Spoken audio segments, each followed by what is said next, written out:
trempé, grelottant, observe son navire sombrer lentement, incliné sur bâbord, la proue disparaissant sous les vagues. Dans son regard, on lit la stupeur et le poids du commandement, la certitude d'avoir tout tenté, mais d'avoir perdu. Sur les côtes de Pebble Island, à quelques kilomètres à peine, les observateurs argentins aperçoivent la colonne de fumée qui s'élève. À la base de Rio Grande, les opérateurs radio captent les communications britanniques chaotiques. Le nom du Coventry circule. En Argentine, lorsque la nouvelle parvient aux officiers supérieurs, un mélange d'euphorie et de gravité s'installe. Le succès est immense, mais les pilotes n'en tirent aucune gloire personnelle.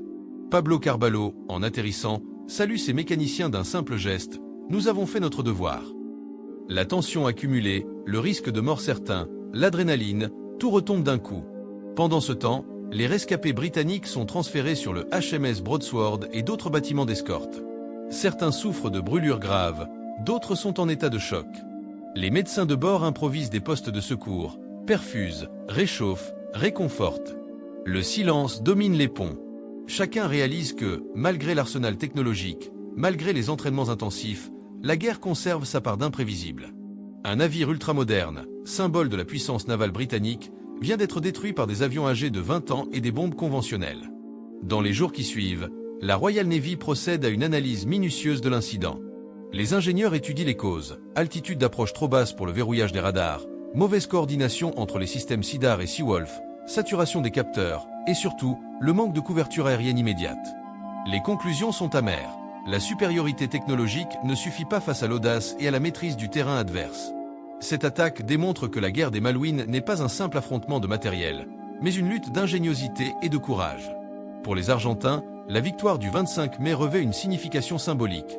C'est le jour de leur fête nationale, célébrant l'indépendance. Dans la presse de Buenos Aires, les gros titres proclament « Un destroyer britannique coulé ». Mais derrière l'euphorie patriotique, la réalité stratégique demeure inchangée.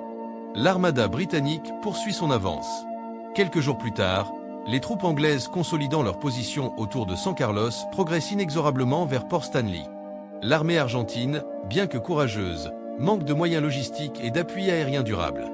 Le sacrifice des pilotes, aussi héroïque soit-il, ne suffit pas à inverser le cours du conflit. Dans les mémoires britanniques, la perte du Coventry devient un symbole. Non pas celui de la défaite, mais de la résilience. Les survivants témoignent de la discipline et de la fraternité d'armes qui les ont sauvés. Art Dick, marqué à vie, écrira plus tard « Je me souviendrai toujours du moment où le navire s'est incliné. Ce n'était plus une machine, c'était un être vivant qui mourait sous mes yeux.